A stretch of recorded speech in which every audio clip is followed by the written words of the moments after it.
Still needs a second. Testing 1, 2. Testing. Kid? Oh, Still needs biting out. so it's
Thank you.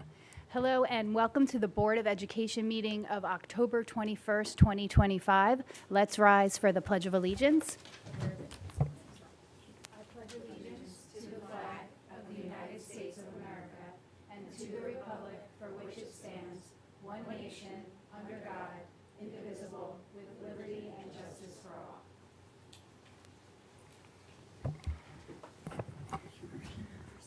Please note that Dr. Champ is not with us in person this evening due to a family emergency. We send our best to her and her husband, Patrick.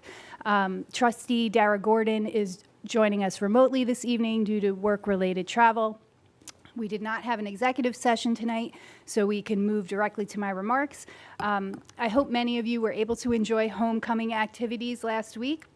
I also hope our student athletes felt celebrated and that all students felt a sense of belonging in the Pelham Public Schools. As the year continues, there will be many more opportunities to support our students through attending performances, competitions, and community events. I look forward to seeing many of you there. Tonight's working session focuses on New York State's New York Inspires plan, which redefines what readiness looks like for high school graduates. At its center is the portrait of a graduate, which identifies 6 key attributes every student should develop: critical thinking, problem solving, communication, collaboration, creativity, and resilience. I'm looking at Dr. Comerford, see if I'm correct. 3 points to highlight about New York Inspires. One is rigor. Even though Regents exams are being phased out, students will continue to meet high standards while demonstrating learning in multiple ways. Alignment. Pelham already fosters many of these attributes, and tonight's workshop will help identify where we're strong and where we could grow further. Intentional planning. This work is part of the district's effort to align curriculum, professional learning, and school culture to prepare every student for life beyond graduation. After the working session, we'll have a preliminary 2026-2027 budget discussion. The Finance Committee met last week and again this morning. As we've discussed, we continue to face cost pressures in special education, transportation, employee benefits, and more. Our goal is to maintain the robust programming that makes Pelham exceptional while being mindful of hiring and major expenditures. We're also preparing to borrow for the capital improvement bond approved by voters in May, so we must keep the budget in a strong position for borrowing. While we will again aim for a tax cap compliant budget, it's important to note that many neighboring districts have already pierced the cap, and we may face that reality soon. The tough choices the district makes reflects responsible financial management. And while we absolutely want the district to keep innovating, we must prioritize what is required by law and what will have the greatest impact for our students. On federal funding, the Trump administration recently laid off staff who administer special education funding. The funding itself remains intact, and another agency is expected to take over its administration. For context, Pelham relies on roughly $1 million in federal education funding, though most of our support continues to come from state aid and local taxes. Finally, a capital improvement bond update.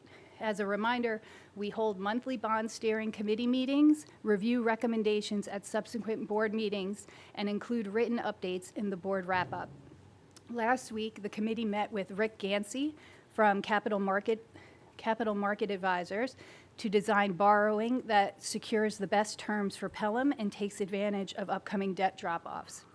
As shared before the bond vote, infrastructure work will have no increase in taxes, while the Siwanoy expansion and renovation will have a tax impact.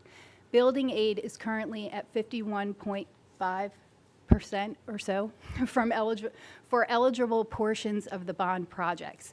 We expect more than 70% of the $99 million in projects to qualify for aid. This represents the low end of eligibility, as our architects, who are experts in school construction, will optimize aid through the design phase. And our AAA bond rating, one of only 3 in the state for schools, positions us well for the most favorable borrowing terms in the near term. The committee also reviewed the Prospect Hill roof replacement and recommends slate, like replacing with slate. It lasts twice as long as alternatives like faux slate or metal, which we looked at metal to see if that could support solar. Preserving the building's historic slate preserves the building's historic character and proves to be more cost-effective over time. Solar was evaluated. It was not part of the bond, but the architects evaluated the possibility of it and we found it unsuitable for the Prospect roof due to limited sunlight and the available surface area after the HVAC is installed. Regarding timing, Colonial and Prospect infrastructure plans will be submitted to NYSED by year end, so work can begin this summer or next summer. Siwanoy design work will follow this year with the goal of breaking ground in the summer of 2027. Dr. Champ and KG&D have engaged user groups and neighbors to identify opportunities and address concerns, and a committee has been established to coordinate with nearby residents, Pelham Recreation, Alteris, and other stakeholders to ensure Siwanoy's outdoor space meets community needs. Okay, so that's my update, and with that, I'll hand it over to Dr. Comerford to kick off our working session.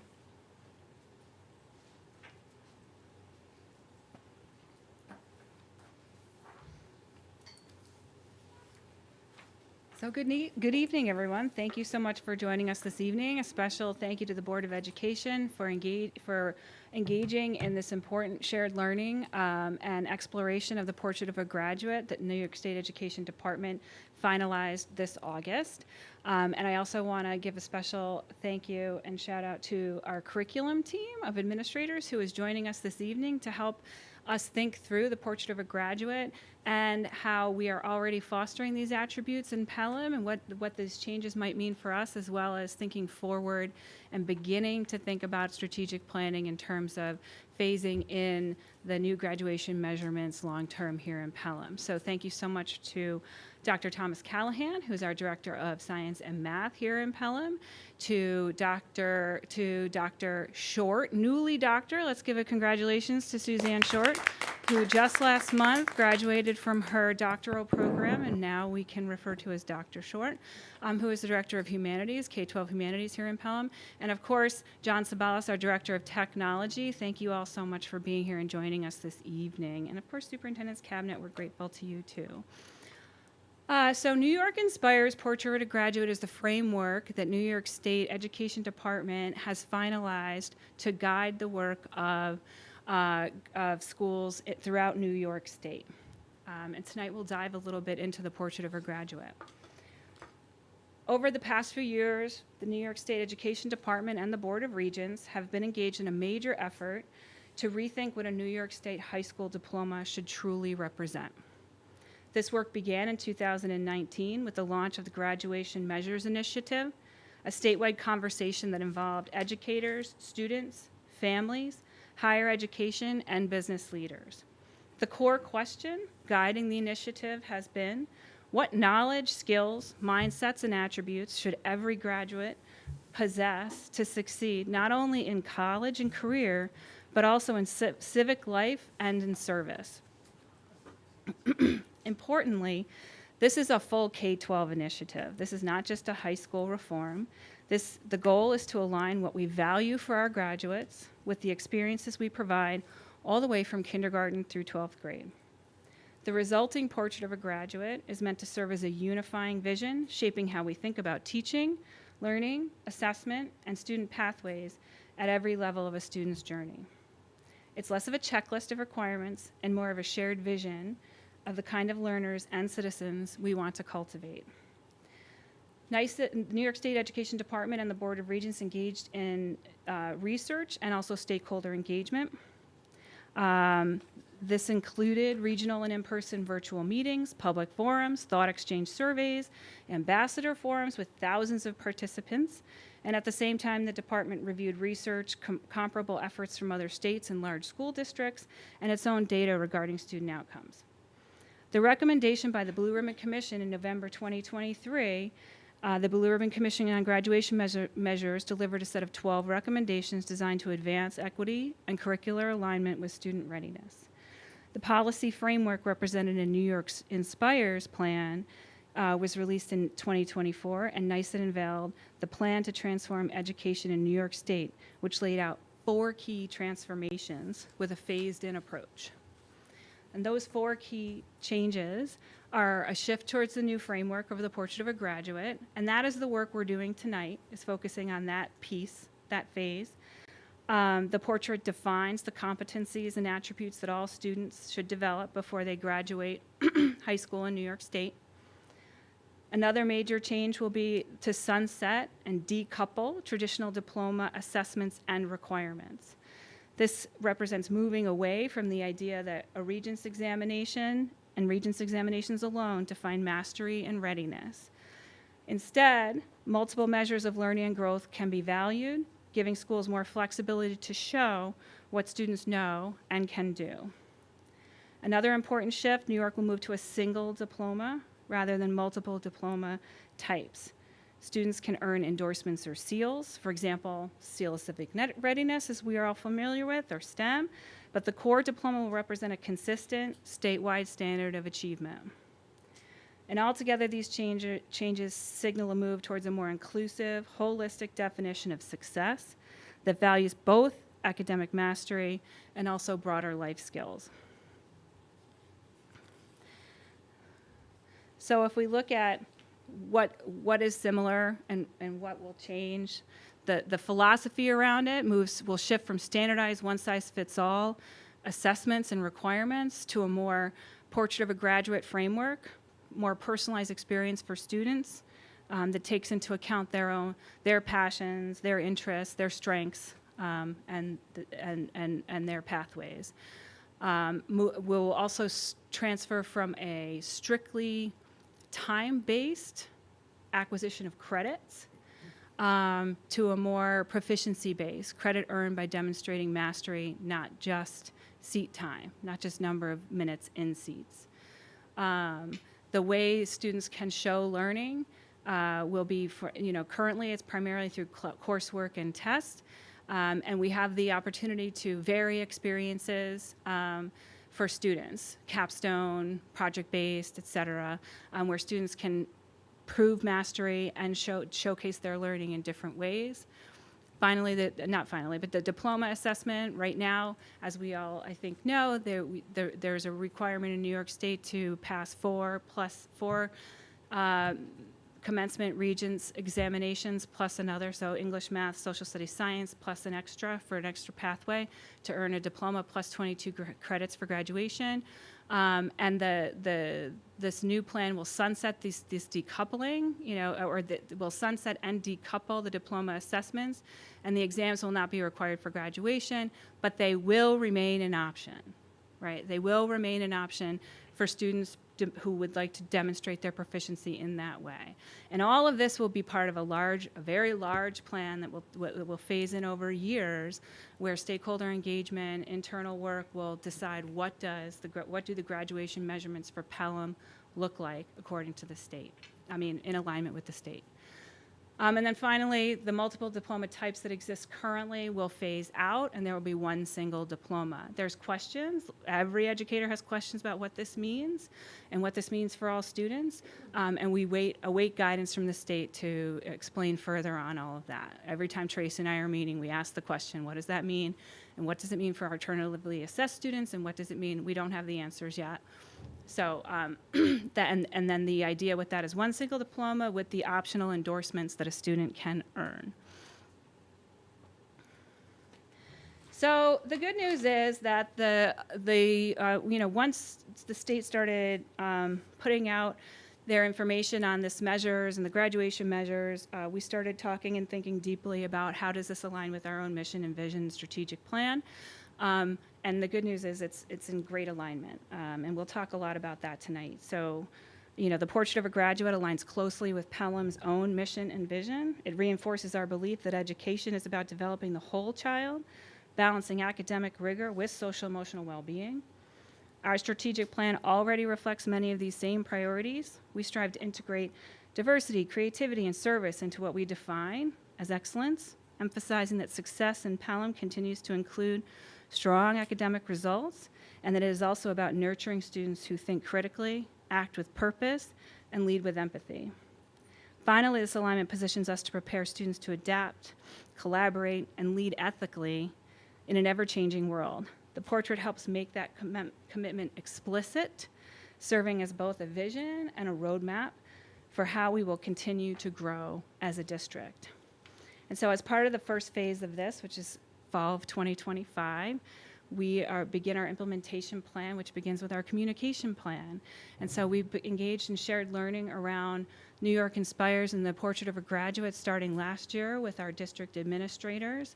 Again this year, once the new portrait came out with our administrators, now we'll engage the Board of Education.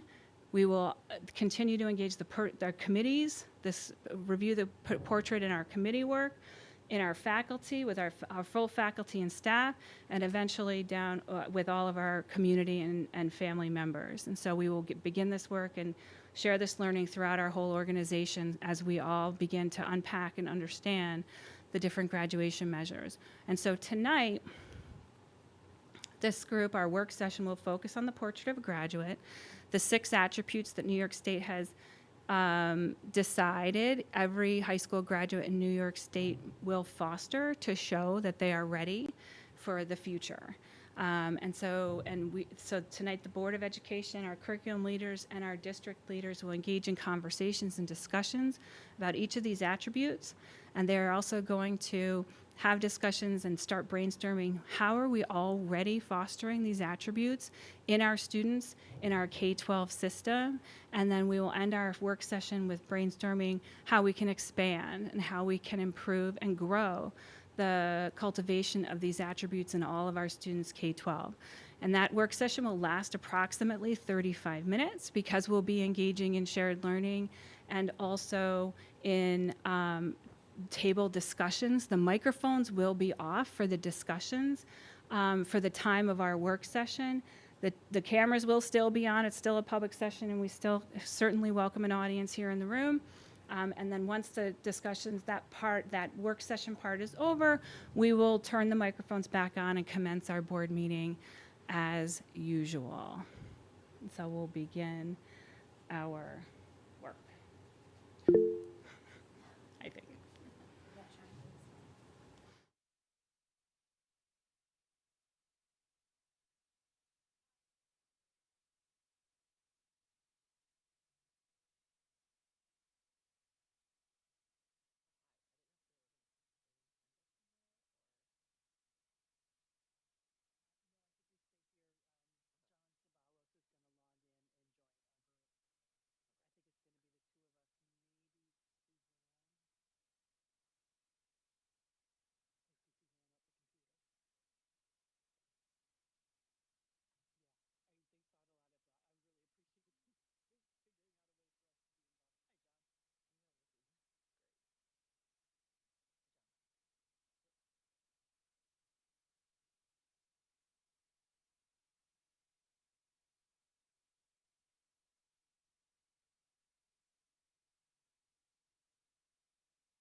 I know. She told me. Dara and Cheryl, can you hear us on the meet? They gave a thumbs up. Yes. Okay, great. Thank you all so much for engaging in that shared learning work session around the Portrait of a Graduate and the 6 attributes that New York State has identified as the attributes that all students in New York State should master and grow, and we should cultivate in their K through 12 experience in our school system. As part of our discussions, what was clear to me is that the Portrait of a Graduate directly supports Pelham's missions to prepare students for life beyond our schools, and not just for college, but for meaningful participation in their communities and the world. In Pelham, we already emphasize critical thinking and problem solving across disciplines, from inquiry-based science and project-based learning to our humanities teachers who engage students in analysis and discussion. The portrait also reinforces our commitment to flexibility and creativity, our skills our students develop through our arts programs, design thinking experiences, and opportunities to take intellectual risks in a supportive environment. We also see payoff in student engagement and motivation. When learning feels authentic and connected to real-world issues, students lean in and take pride in their work. And finally, the vision reflects Pelham's belief in integrated learning, helping students see how ideas connect across subjects and how those connections prepare them to lead, to serve, and to adapt in a complex and quickly changing world. So all of that kind of reflects our broad conversation that took place in our work session. The summary will be found in our board wrap-up that's usually sent out following a board meeting, approximately a week after. Anyone who has questions certainly can feel free to contact me or Dr. Champ or anyone on our team. Special thanks to everyone in this room for participating in the learning experience. Just a wrap up of what the implications for the new graduation measures mean for Pelham is that students entering 9th grade before the fall of 2027 will still be under many of the current graduation requirements, the 4+1 regents, the credits, et cetera. Students entering 9th grade in the fall of 2027 or later will be part of the new system. A new graduation measurement and requirements will apply. That leads us to the phase of this. The phase in for this for us is this part now, the communication part, the learning part, and then the planning and implementation phase to start in 2027. So that's just future thinking for everybody. The next steps for our team continue our shared learning around the Portrait of a Graduate stakeholders. We've done admins, we've done Board of Education. Now we'll move on to committees, staff and faculty, and eventually community and family groups. We continue to wait for guidance from the state. This is all still proposal. It's still, they just finalized the portrait. We're waiting for rubrics. We're waiting for standards and more guidance from the state. So we continue to plan with what we have, recognizing that the state will be sending more guidance to our district. So we plan with the knowledge that everything is kind of subject to change. And then eventually we need to start we've already started our internal planning, but we need to gain feedback from all stakeholder groups and then begin revising the graduation policy. What does this look like for Pelham students, for our Pelham community, for our Pelham families? We need to start aligning and thinking about aligning the curriculum to Portrait of a Graduate competencies, preparing our faculty and staff for any change in credit or proficiency models, and then we need a communications plan on how we continue to communicate this plan and the how and the why, most importantly, out to all students, family, and faculty and staff. What I hope, what I heard in our conversations was very positive in that the work that we have already been doing in Pelham for many years, the move towards authentic learning experiences, the move towards inquiry-based learning, the changes, if you've ever gone to a presentation that Dr. Callahan has given or Dr. Short has given, explaining the shifts, the pedagogical or the instructional shifts that are occurring in our classrooms that are research-based and that match cognitive science around learning, that are connected to real-world experiences, that involve collaboration and explicit skill development in students. All of these things are happening, and they're already happening in our district. So we are well poised to take on this initiative with our amazing team that's already been doing the work for a long time. Every district in New York State is in the same position we are, except we are ahead of them because we've done this, and we did the work we did last year and the year before already. So we're in a great place to embark on the changes that we know are coming and that we also know align with our own mission and vision and our strategic plan that we created before this even existed. So it's great that the crosswalk shows such alignment and that the work has already started and that we know that it will only get better. So thank you all so much tonight for your time and for engaging in that learning and conversations. And there will be many more to come. Thank you. Thank you. And now I'll invite Jim to the podium. Nope. Now I think Cheryl wanted to say a few words. Dr. Champ wanted to say a few words. Is that possible? Yes. Okay, we hear Yes. her. Can you hear me? Yes. Yeah, I just wanted to, I'm heartbroken to not be there with you tonight, especially to hear all of the wonderful, engaging chatter and laughter that's coming from the shared learning. I just wanted to thank Claire and the curriculum team, Dr. Callahan, Dr. Short, Mr. Stabalos, for being here tonight, for the really thoughtful planning that went into tonight, and really too for the leadership that they have provided and continue to provide to our core departments and to our buildings to really drive this work forward.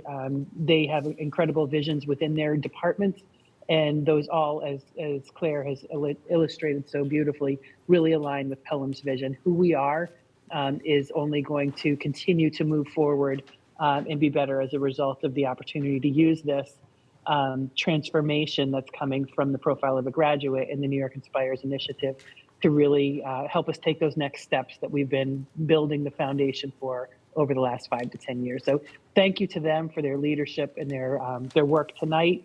And I wish them all a good night because I know that it's getting late and I know they've got to be back at school early. So thank you for being here and do feel free to go on with the night. And thanks, Claire, too, for taking the lead and really running a very tight ship as you always do. Lots of great learning. And so I think with that, I believe I see Mr. Ricky near the podium. So I think we're ready to take a transition just to a little bit of time to talk about some big picture beginning of the financial planning for the year to help support all this amazing work that we want to provide for our kids. So Jackie or Jim, I will let you take it from here. Thanks again. Thank you, Madam President. If it's all right, we'll ask Dr. Callahan and the other directors to get out of here. Yes, thank you. Dr. Short Thank you, and, Dr. Short, Dr. Callahan, I know. and Mr. Sabalos. Mr. Thank you so Sabalos, much. Thank you. Enjoy your evenings. The good time when you leave at this time, there's no traffic. Thank you. Good night.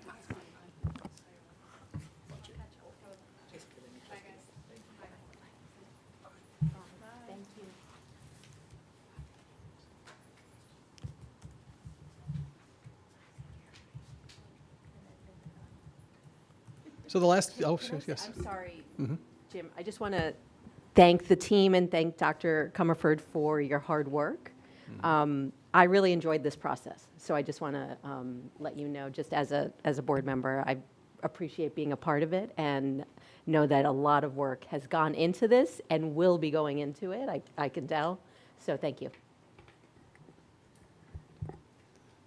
Terrific. And thank you. So as we get here in October, we're kind of again talking and thinking about what we're gonna, how we're gonna work on our annual operating plan for next year, which is our annual budget. We're about 4 months post budget now, and we're into the new school year, and it's a process that never really seems to enter. Up here, I've just got to have a process development chart that we have about our budget process, and this evening, over the last, well, I should say over the last 2 weeks, we've met with the Finance Committee. We've kind of shared some of the development of our long-range plan, our first quarter forecast, and I think we've had some very good discussions and deep discussions about kind of the pressures that the district feels, that all districts and other publicly funded entities are feeling in this area. And this is a good part to have a discussion about what type of budget guidance the board can provide to the district, and how we want to move forward in the next fiscal year. So, as you see, this is just the early phase of where we are right now. Obviously, it's October. We're going to send out our budget requests next month, and I can go through the whole steps, but you can read it as well. And as you'll see, it starts now and it ends in May, and then it really never seems to end, because we'll be back here again before we know it, talking about budget guidance moving forward. But really, there's a lot of factors involved in developing a budget, and you have a circle here, the center of it being the budget, but all those different pressures that rest against the annual school budget: community priorities, enrollment, mandates, technology, facilities, collective bargaining agreements, increased cost of items. That seems to be one that's playing a lot more pressure on all of us lately. Anticipated state resources, or lack of resources. We're going to have to see what happens there. We'll talk a little bit about that.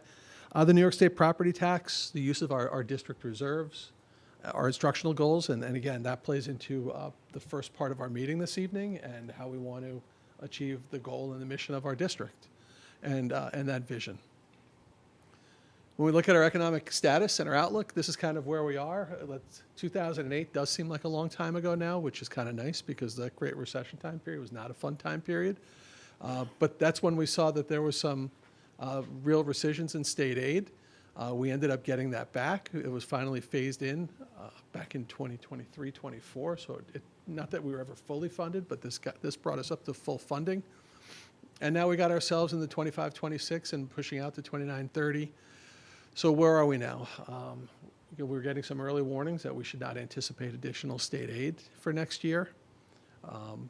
We know that we're not going to expect any more one-time funding as we did during those COVID years.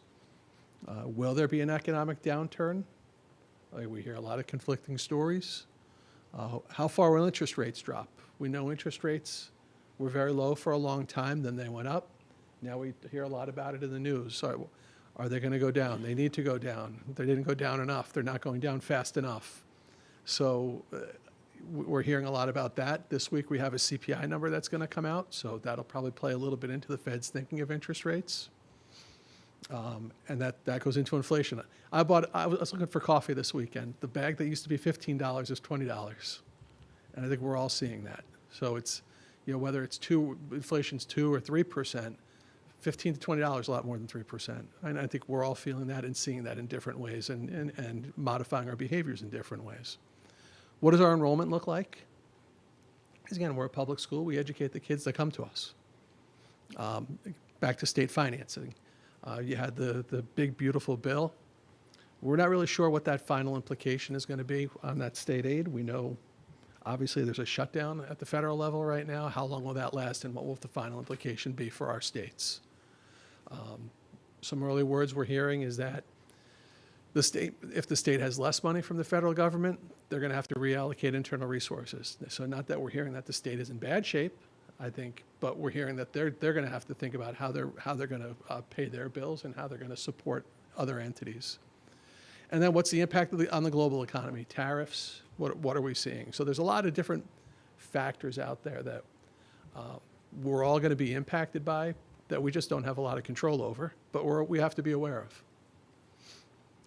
What we have here is this is kind of what inflation looked like over the last 10 years. So no surprise, that big jump in the middle, those were those COVID years. And more recently, year over year, for the September data, we're expecting to get that on 10/24. So in the meantime, we're not meeting on 10/24. I use the Fannie Mae number, 3.1%. So I don't expect it to be far off from the Fannie Mae number. Maybe it's 3.2, maybe it's 3.0. But what we do know, for use of tax cap calculation, that inflation number is going to be north of 2. And when we use our tax cap, when we have to comply with the tax cap calculation, 2 is our ceiling. So again, we're going to be constrained when we look at what's allowable to tax, to have a tax cap compliant budget.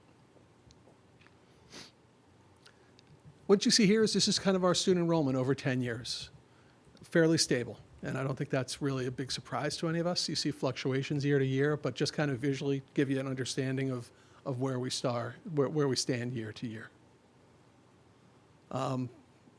Here's another interesting graph. This is a graph that shows kind of our student need factors. And student need is measured as 3 factors that can measure student need. If a student is economically disadvantaged, if they're a student with disability, or if they're an English language learner. And just what I found interesting here is, and again, you see the different split up between the 3. If you look at the bottom, that's where we were 10 years ago. So our need factors were, let's say, an estimated about 680 need factors. Last year, if you look at the top, we're at 780. So I think the message that we're just trying to share here is that need has increased over the years, over the last 10 years. And we've been operating in a tax cap environment for that time period. That tax cap doesn't allow us to adjust for student need. That's just something that has to be accommodated within the tax cap. And Jim? Yes. And the need has increased across all three need categories? Yes, I mean, the greatest needs were in economically disadvantaged and students with disabilities, but we have seen increases in these areas. And again, I think it's just an opportunity for us to share that these are categories identified by the federal government as high need areas or need areas, and but the collective picture I think that's important to show is over the last 10 years, we've seen that need factor has increased as a district. So, and that need just requires additional resources. What we see here is this kind of our instructional staff over the 10 years. Again, not surprisingly, what we see is a fairly stable and run out of our staff over those years, fluctuating slightly from year to year.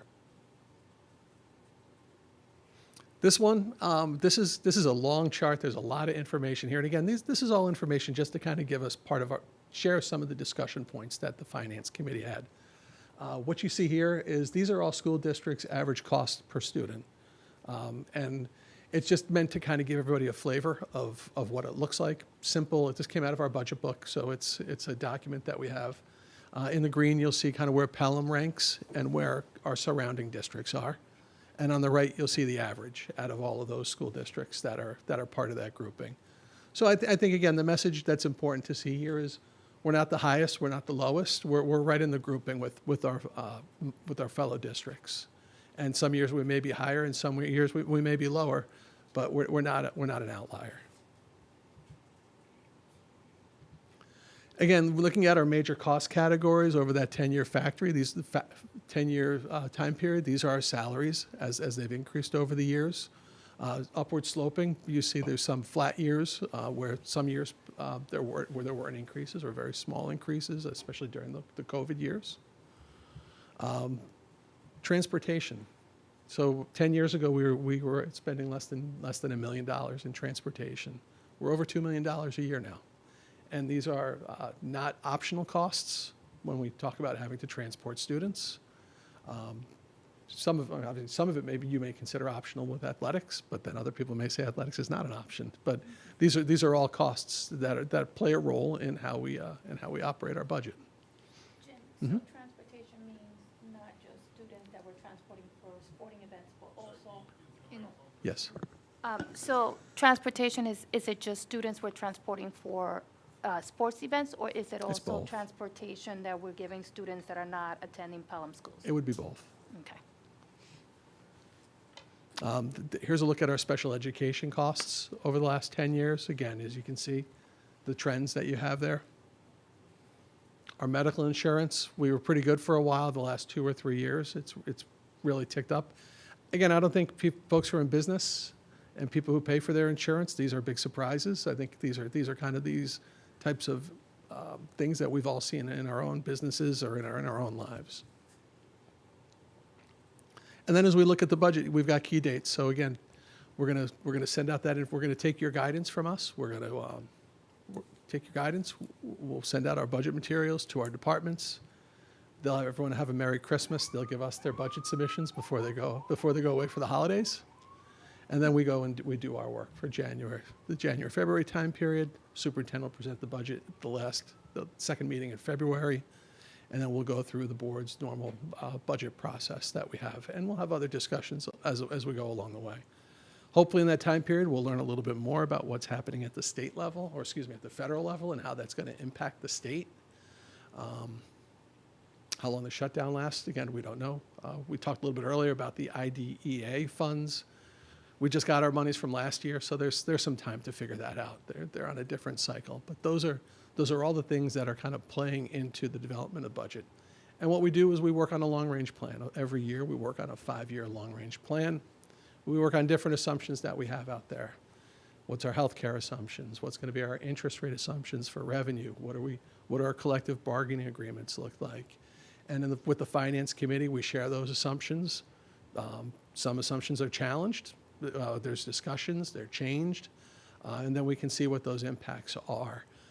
As we've developed the budgets the last few years, we've developed the budgets using our fund balance, which is fine. I mean, it's not a practice that's unusual.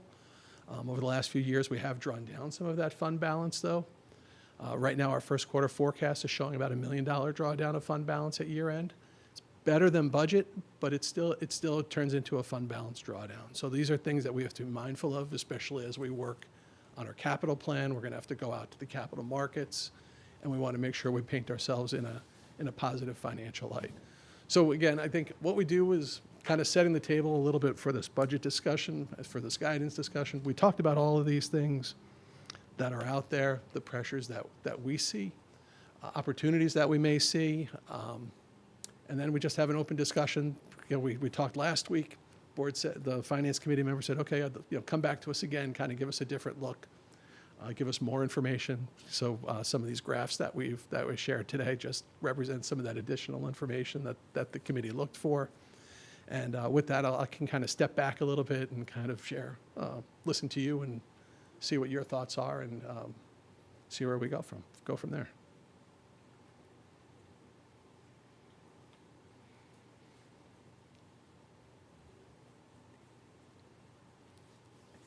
So I'm looking to Will and Sid, because I went through in my open kind of where we landed in finance committee, but I'm sure you have more potentially that you want to. I mean, I'd say that, you know, the information that Jim shared. Jim is by nature a fairly sort of glass half empty kind of person, but only about this. I'm the last guy invited to the party. I say that with all the love in the world, but That's good. My job is to we worry. spent some time kind of poking at the numbers this morning and trying to unearth good news that perhaps Jim, you know, was kind of keeping in his back pocket, Yeah. and it doesn't really feel like there's a lot of that. And I mean, I don't have much to add to what Jim kind of showed in the materials, which is, you know, need is increasing and it doesn't feel like that's slowing down. Meanwhile, our revenue sources that, you know, were real tailwinds over the last 5 years are either kind of beginning to expire, or there's just a sort of sense of uncertainty around some of them, particularly at the federal level. So I wish that this could be the year where we could sort of greenlight things that we would like to do that we don't have today, but it doesn't feel like the year to do that. I mean, we talked Will, about the tax. could I jump in for a Sure. quick comment? Yeah, and I appreciate that too. And one of the things I was just going to add to what Jim had shared is we have been, as the board knows this, and we talk some about it often. We've talked about it, how over the last 5 to 10 years too, we've really tried to. We've built a lot through the different strategic plans that this is the third strategic plan now that we have in place since I've been in the district. So we've tried to be very judicious in focusing resources in alignment with the priorities that we've determined through the strategic plans. So the net result is, in addition to the increased need that Jim's illustrated, we have also increased programs and offerings for our kids, which I think is what we all value and believe in. We've tried in the last couple of years in particular to be judicious about staffing, because we recognize exactly these pressures that we're all looking at here. And I think even when you look at the slopes of some of those lines, we've worked really hard to control that which we can control. So when you look at growth in salaries and growth in benefits, we have some control there. And I think you see a different slope of those lines as compared to things like transportation and the other things that really are set by the market. So I just want to give some kudos to Jim and his doom and gloom advice. He's a good yin to my yang in that regard. I want to build the programs, and he keeps it real as far as keeping us on track with how do we sustain this long term. So just wanted to add those pieces of color to say, like, I think we're really proud of what we've been able to build given the constraints of the tax cap. And I kudos to the administrative team who's worked really hard in the last couple of years to be very thoughtful and strategic about how do we keep resources in the places that are going to best benefit our students. So we know it's going to be, with all these headwinds coming, we recognize there are challenges ahead as well. So I think that's just to know that is always in our thinking. How do we do the best for our kids and provide what we think is the best program for them, given the limited resources that we have. Thank you, Dr. Champ. And I think it's important, part of that discussion that we had was about the tax cap.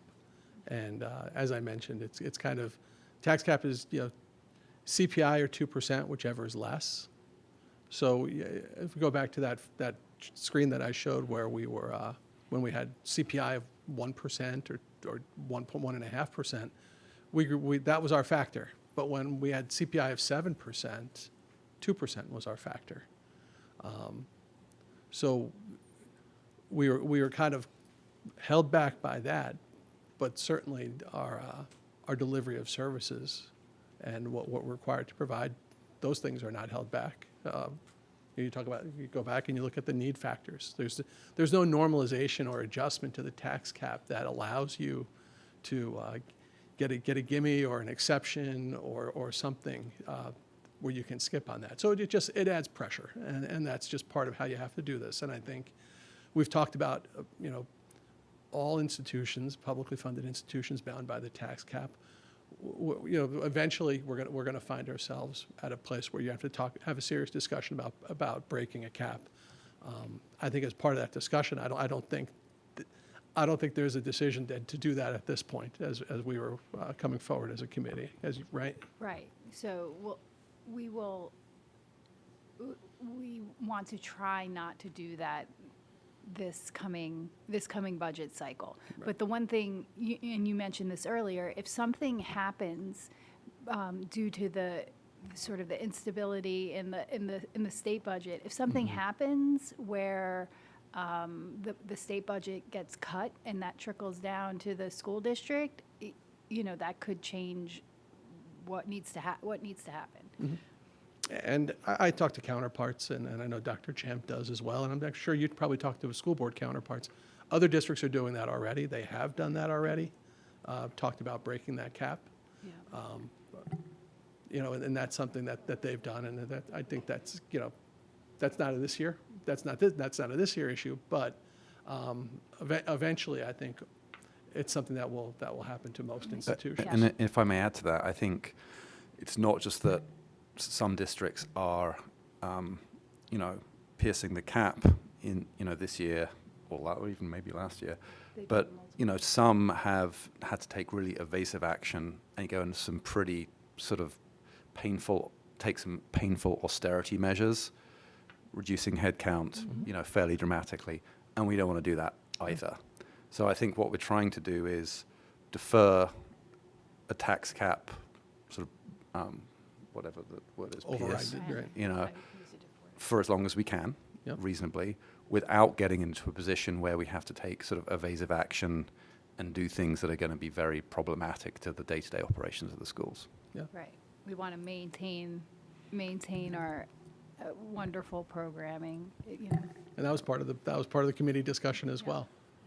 That delivery of service that people really expect, and that Pelham does a great job of doing. I don't really have anything to add to what you guys covered all of it. Okay.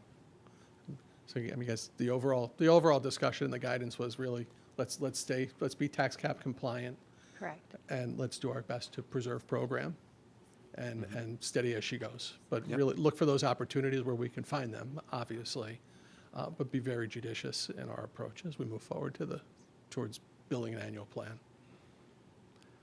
Yep. Yes. Yep, agreed. Okay. Thank you. And I thought the charts were very helpful. Thank you. And when we do, thank you. And when we do the final long-range plan, again, we'll put the long-range plan in front of the board, and that's something that will be a public item, for a public vote item. When that's more fleshed out, we can provide other information. Again, what we do too is you look at other districts. We all find ourselves similarly placed. It's not like Pelham finds itself kind of in a one-off or an outlier position. I think we all find ourselves in a similar situation. That's the purpose of a long-range plan too. That's the purpose of the budget discussion. If you see something, if you see something on the road 5 miles ahead, a mile ahead, let's not wait until we're on top of it. Let's take that opportunity and discuss it and make smart move ahead of time. So I think that's the good part about having that discussion and that annual long-range plan discussion. Thank you. Thanks, Jim. Thanks, Jim. Thank you. Yeah, thank you. Okay. We don't have communications and comments from the public, so I'll take a motion to adjourn. So moved. Second. All in favor? Aye. Aye. Thanks, everyone. Thank you. Thank you.